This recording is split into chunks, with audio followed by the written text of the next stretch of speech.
Assalamualaikum warahmatullahi wabarakatuh. Selamat pagi semuanya. Di video kali ini kakak akan membahas mengenai materi di bab 4 yakni sistem gerak pada manusia.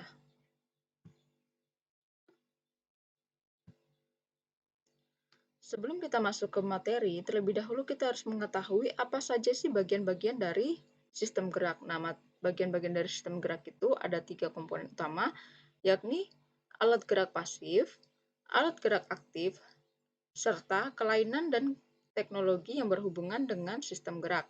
Nah, untuk video kali ini, kakak akan fokus membahas mengenai materi di alat gerak pasif. Jadi, alat gerak pasif itu terdiri dari beberapa submateri lagi, yakni mengenai jenis tulang, bentuk tulang, proses pembentukan tulang, susunan tulang dalam tubuh, hubungan antar tulang. Adapun mengenai materi alat gerak aktif dan juga materi mengenai kelainan dan teknologi yang berhubungan dengan sistem gerak, kita akan membahas di video berikutnya.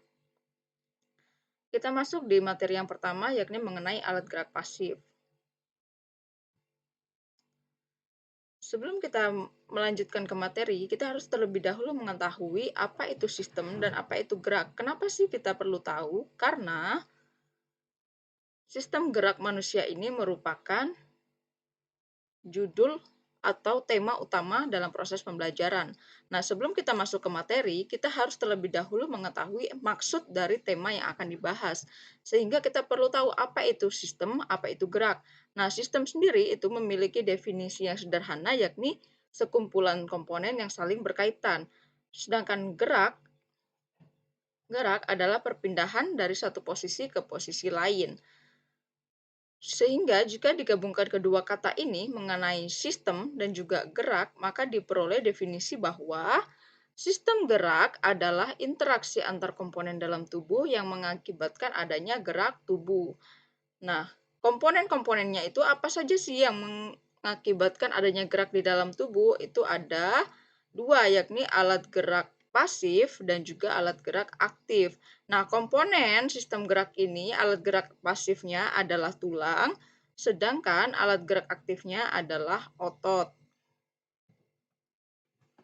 Komponen di dalam sistem gerak ada otot sebagai alat gerak aktif, ada tulang sebagai alat gerak pasif. Nah, yang mana yang disebut tulang di dalam struktur tubuh manusia itu adalah satu kesatuan ini. Satu bagian di dalam tubuh ini disebut sebagai tulang. Nah, adapun gabungan tulang dari ujung kepala hingga ujung kaki itu disebut sebagai rangka. Kak, apakah rangka itu terdiri dari semua organ tubuh? Semua tulang di dalam tubuh? Tidak. Jadi, misalkan ada dua gabungan tulang ini sudah bisa disebut sebagai rangka. Kenapa bisa demikian? Karena rangka itu merupakan gabungan dari dua tulang atau lebih. Nah, dalam hubungan antar tulang ini ada penghubungnya. Penghubung antar tulang ini disebut sebagai sendi. Jadi, setiap hubungan antar tulang-tulang ini terdapat sendi.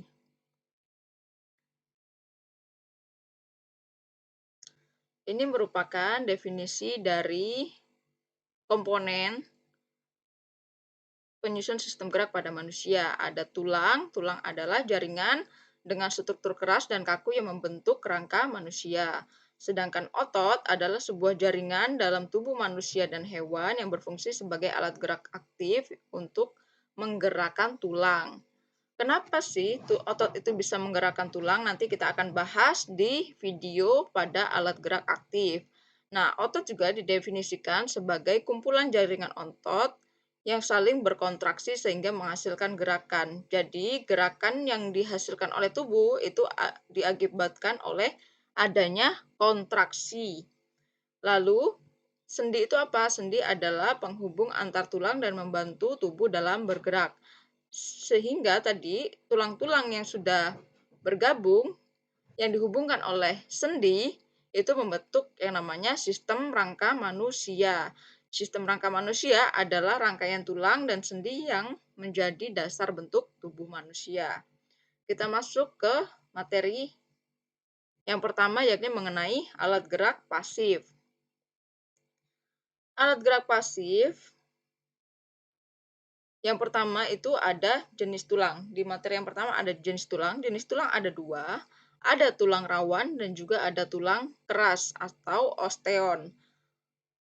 Tulang rawan atau kartilago terdiri atas tiga jenis. Yang pertama ada tulang rawan hialin, tulang rawan fibrosa, dan juga tulang rawan elastis. Tulang rawan hialin adalah tulang rawan yang bersifat kuat dan juga elastis. Dia dikatakan kuat dan elastis karena tulang ini memiliki seperti struktur pada hampir tulang keras. Jadi, contohnya itu adalah pada tulang hidung dan juga trakea. Dia dikatakan elastis karena apabila dikenai suatu perbuatan atau suatu perlakuan berupa gaya, maka akan mengalami perubahan. Tetapi jika tidak dikenai gaya, maka dia akan kembali ke kondisi semula. Hal ini bisa ditujukan dengan kalian menekan hidung kalian. Nah, ketika kalian menekan hidung kalian, maka akan ada perubahan. Tetapi ketika kalian melepaskan tangan kalian, maka kondisi hidung kalian kembali ke awal dan tidak mengalami perubahan seperti ketika kalian menekan, seperti itu. Lalu yang kedua adalah tulang rawan fibrosa. Apa itu tulang rawan fibrosa? Tulang rawan fibrosa adalah tulang rawan yang bersifat kuat dan berwarna putih. Hal ini bisa kalian lihat di gambar. Contohnya adalah pada tempurung lutut. Coba buktikan dengan memukul lutut kalian apakah dia keras atau tidak. Nah, keras kan? Itulah makanya dia dikatakan bahwa tulang rawan fibrosa bersifat kuat dan juga berwarna putih karena tulangnya berwarna putih seperti ini bila kita melihat menggunakan teknologi. Lalu yang terakhir adalah tulang rawan elastis, memiliki sifat elastis, contohnya adalah pada daun telinga. Nah, untuk yang kedua adalah jenis tulang keras. Tulang keras itu terdiri dari dua, yakni tulang kompak atau tulang padat dan juga tulang spons atau tulang berongga. Nah, yang mana sih yang tulang kompak? Tulang kompak itu adalah bagian pinggiran tulang yang memiliki matriks yang padat. Matriks itu yang mana, Kak? Matriks itu ini. Ini bagian-bagian yang seperti kapur ini disebut sebagai matriks tulang. Ini merupakan jenis tulang padat atau tulang kompak. Nah, yang kedua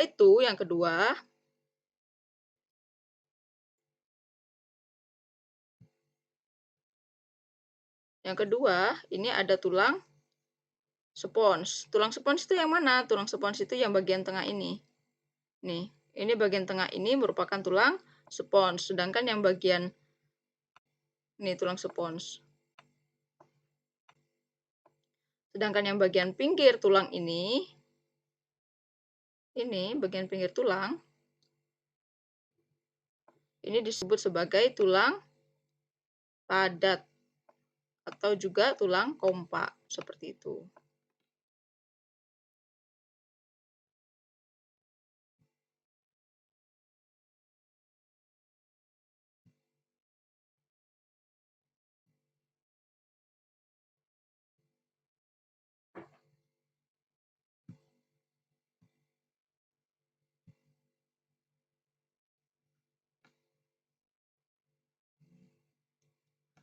Kita lanjut ke materi berikutnya, yakni mengenai bentuk tulang. Bentuk tulang itu ada tiga, yakni tulang pipi, tulang pendek, dan juga tulang pipa.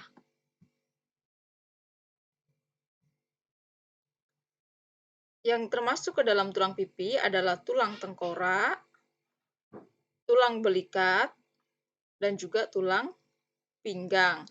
Sedangkan yang termasuk ke dalam tulang pendek adalah jari tangan, jari kaki, dan juga tulang belakang. Adapun tulang pipa, yang termasuk dalam tulang pipa itu adalah tangan, ini tulang tangan, dan juga tulang kaki.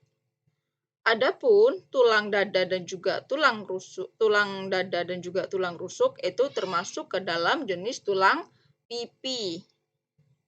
Tulang pipi yang berbentuk melengkung seperti itu ya. Nah, kita lanjut ke materi berikutnya yakni mengenai proses pembentukan tulang.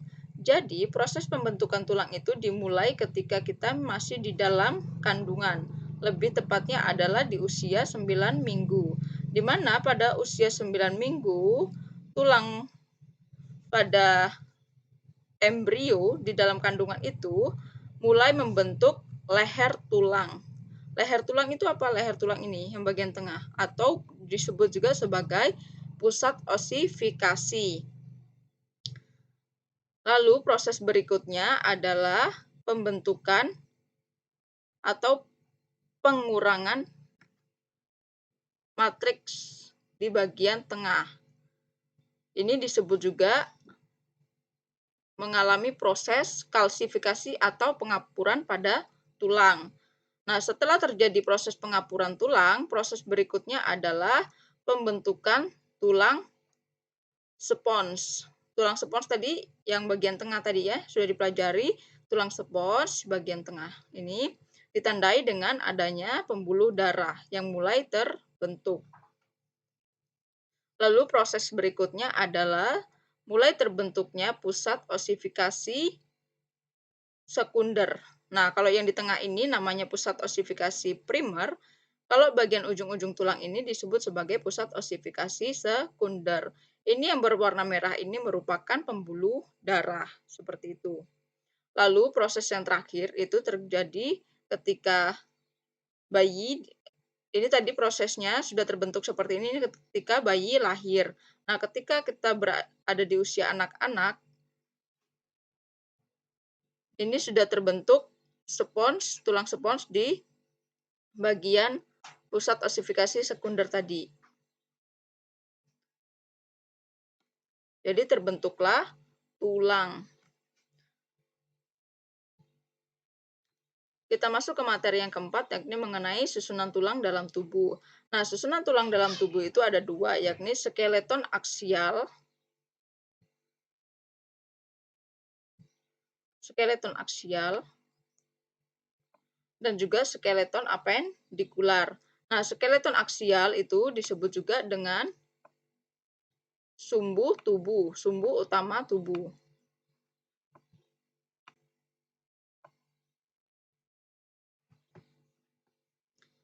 Sumbu utama tubuh itu ada 3 bagian, yakni tengkorak, lalu tulang rusuk dan tulang dada, serta tulang belakang. Kenapa sih skeleton aksial itu dikatakan sebagai sumbu utama tubuh? Karena suatu spesies tidak dapat melangsungkan proses kehidupannya apabila salah satu dari bagian sumbu utamanya ini tidak ada.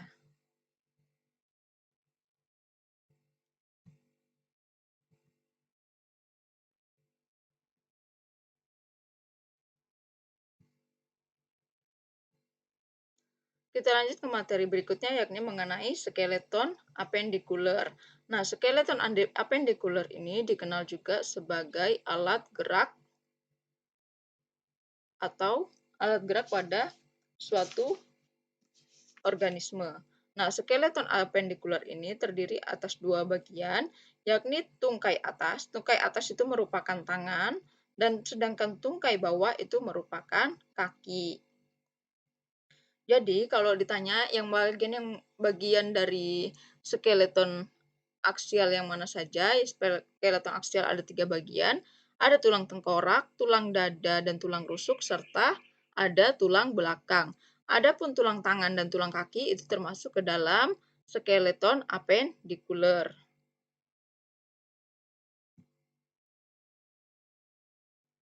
Kita lanjut ke materi berikutnya yakni mengenai hubungan antar tulang atau sendi.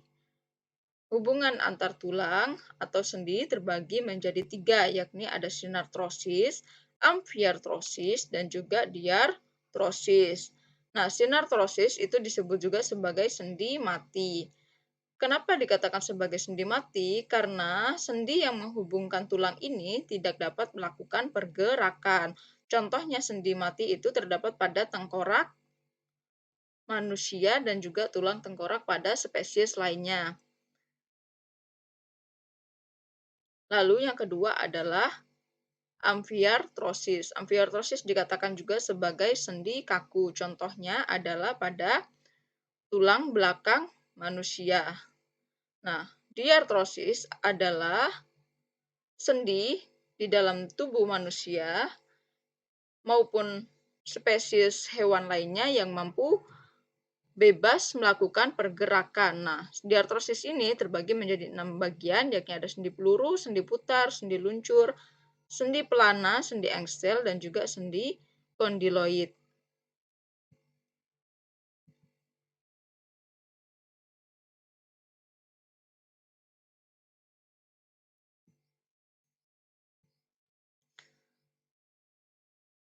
Fungsi rangka.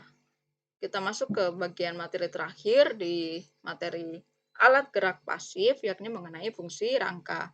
Jadi fungsi rangka diantaranya ada 6, yakni menegakkan dan menopang tubuh, melindungi bagian dalam tubuh, contohnya adalah pada tulang tengkorak dan juga tulang dada, yang melindungi organ-organ yang ada di dalamnya.